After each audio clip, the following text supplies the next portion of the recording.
Hi, welcome back. I'm Aubrey from AubreyOriginals.com, and I'm here to show you my secret to fluffy pom-poms. There's actually a few things you can do to achieve the look of a soft, full, and fluffy pom-pom. We'll start with the more obvious ones, but be sure to stick around to the end of the video where I'll share my secret and unexpected trick for getting that beautiful, fluffy pom-pom. First, start with a higher quality yarn. If the skein of yarn, skein. Scone? Scones. Maybe let's just go with ball of yarn. If it feels soft when you're at the store, chances are it'll produce a soft, fluffy pom-pom without a lot of extra effort. Second, you can fill your pom-pom maker with a lot of yarn, as much as you can while still being able to close it. The more yarn, the fuller your pom-pom will look. Third, when you're done making your pom-pom, trim it a lot. Yes, your pom-pom won't be quite as big as you originally started out with, but the end result will be a thicker, fuller, and rounder pom-pom. If you're worried about losing some of the size, just start with a bigger pom-pom maker.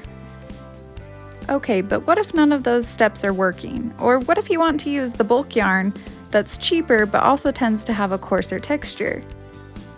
Here you can see the difference between a pom-pom made with a softer yarn and one made with Red Heart Super Saver yarn, which tends to be a little coarser.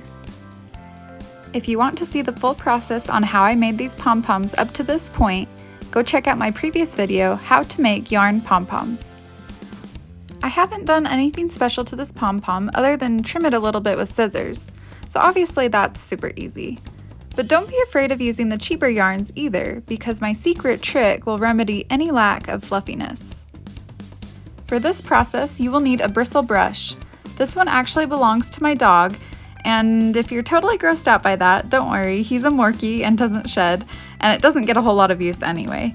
Of course, you're welcome to also use a brush that you specifically designate for pom-poms.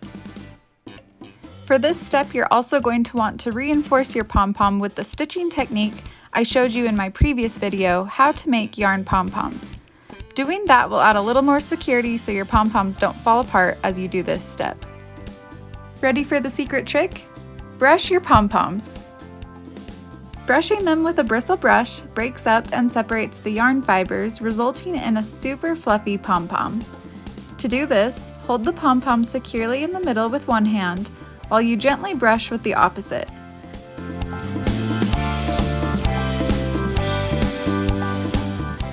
You can even wiggle the brush back and forth a bit, or spread the pom-pom open to expose the yarn at the center.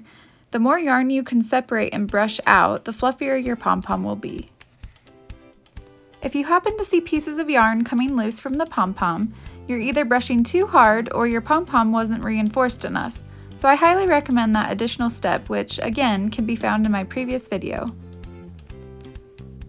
I trimmed these pom-poms just a little bit after making them, but you can actually wait until you're done brushing before doing any trimming, since the shape of the pom-pom will change some as you brush. Keep brushing until you're satisfied with your pom-pom. Trim it, and brush and trim some more if needed. Wow, I'm really good at brushing.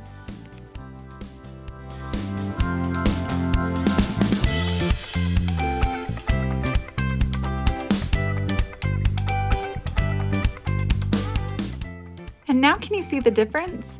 Brushing is a super easy last step to get that coveted fluffy pom-pom. I'm pretty sure no one covets pom-poms, but if they did, it'd be these super fluffy ones.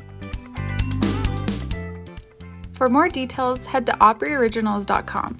If you liked this video and want to see more like it, please subscribe to my channel, and I'll see you next time.